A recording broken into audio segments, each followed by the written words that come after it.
saya lanjutkan, saya mau ke Pak Didi langsung. Pak Didi, tadi kita sudah mendengarkan beberapa fakta, baik oleh anggota NI yang aktif dan juga mantan santri yang menyebutkan, ini untuk pembenahan nih, kita berbicara pembenahan. Kalau berbicara pembenahan Al Zaitun, ada nasib santri, ribuan santri harus diperhatikan. Karena berdasarkan pengakuan mantan santri tadi menyebutkan, oh mereka nggak terima yang pelajaran yang aneh-aneh dan lain-lain.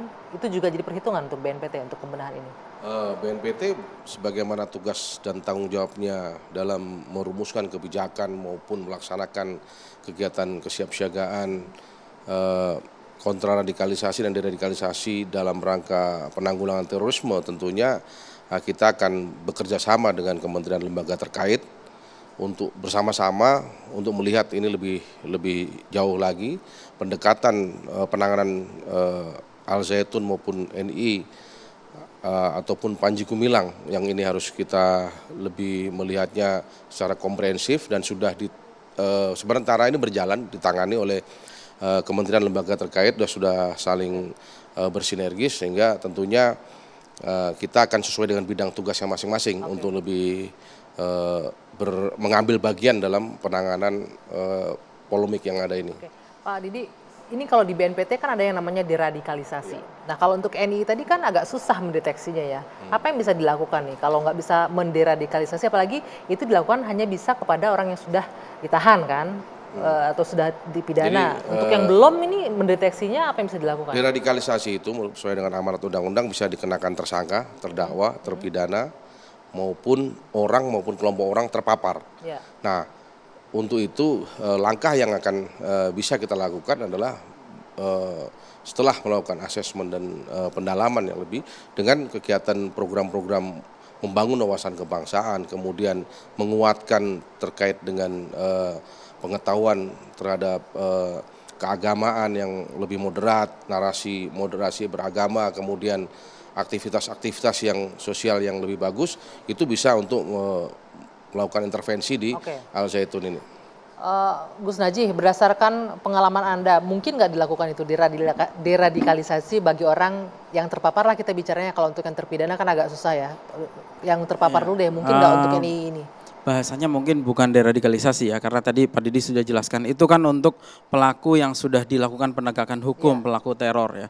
Jadi kalau untuk Al Zaitun, tadi saya sudah sampaikan ya, bahwa penanganan ini harus holistik, Panji Gumilang harus diadili, karena teman-temannya di tahun 60-an sudah diadili, ini 2023 Panji Gumilang masih bebas ya, artinya tidak boleh ada orang yang tidak tersentuh hukum. Kemudian terkait dengan pesantrennya Al Zaitun, saya tidak sependapat ya dengan pemerintah yang menyampaikan bahwa mereka akan membina. Dari awal kalau soal pembinaan ini kan dari awal binaan sebetulnya, dan ini sudah 30 tahun. Dibina terus tapi dibina nggak terus kelar-kelar. Dan tidak pernah efektif. Kalau penanganannya hit and run kayak gini, ini persoalan tidak akan selesai. Maunya gimana? Akan terus harus diambil alih. Ada agak ekstrim, ditutup apa diambil alih gitu? Diambil alih saja, saya kira itu diambil alih. Kalau soal mitigasi santri itu sangat mudah sekali, Pak. Di Indonesia ini ada hampir 30.000 pesantren di bawah Kementerian Agama. Dengan jumlah santri jutaan. Jadi kalau Al Zaitun itu 5.000 santri, itu kecil sekali sebetulnya. Di Jawa Timur, di beberapa pesantren itu ada pesantren yang santrinya 20.000, di Peloso, di Sidogiri, di Lirboyo itu sampai 43.000. Jadi kalau nangani 5.000 santri itu sebetulnya mudah sekali. Apa yang bikin pemerintah kayak mungkin ragu-ragu atau apalah untuk mengambil alih 5.000 santri? Ya, saya kira memang komitmen penegakan hukumnya lemah gitu. Mestinya kan tadi setiap ada pelanggaran hukum itu harus dilakukan penegakan hukum. Jangan menunggu gaduh. Ini nanti ini sekarang dibina lalu beberapa bulan dilupakan, nanti ketika gaduh baru ditangani lagi. Ini kan nggak boleh seperti itu, dan saya kira publik dalam hal ini harus mengawal betul kasus ini sampai betul-betul tuntas ya. Kemudian yang terakhir soal NII, selain Panji, Al Zaitun ini juga soal NII. NII ini kan sudah 80 tahun, kira-kira 80 tahun. Dan saya kira database pemerintah soal NII sudah sangat lengkap sekali, karena bukan barang baru ini. Ini tantangan sudah sangat lama sekali.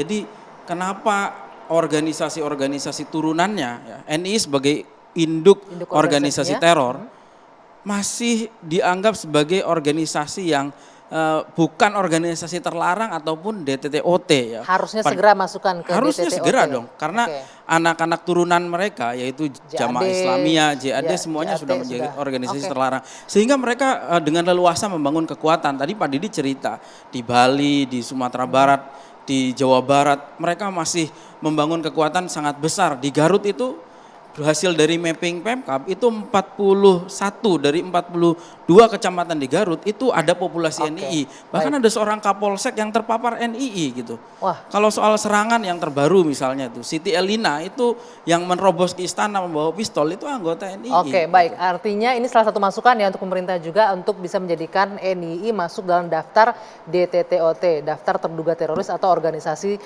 teroris begitu ya. Baik. Sayang sekali ini waktu sudah habis Bapak-bapak. Terima kasih atas diskusinya malam hari ini. Singkat boleh, singkat saja ya. Ya, kita tidak boleh a priori tadi Gus masalah kenapa penegakan lemah. Karena kita percaya dengan aparat penegak hukum kita saat ini responsifnya bagaimana kita tahu. Cuman memang tidak mudah dalam tataran pembuktian. Bagaimana kita mengumpulkan alat bukti, bagaimana alat bukti berbunyi dan bertarung di dalam persidangan itu tidak mudah. Beda dengan tulisan di pasal-pasal yang ada dalam undang-undang. Baik, kita akan sama-sama tunggu goodwill-nya, keseriusannya. Jangan sampai tadi terbukti omongannya Gus Naji ya bahwa tidak ada keseriusan. Jadi sehingga polemik ini bisa segera diselesaikan. Baik, terima kasih sekali lagi Bapak-Bapak sudah hadir di Dua Sisi. Saya Dwi Anggia, saya harus tutup Dua Sisi malam hari ini. Kita jumpa lagi pekan depan. Sampai jumpa.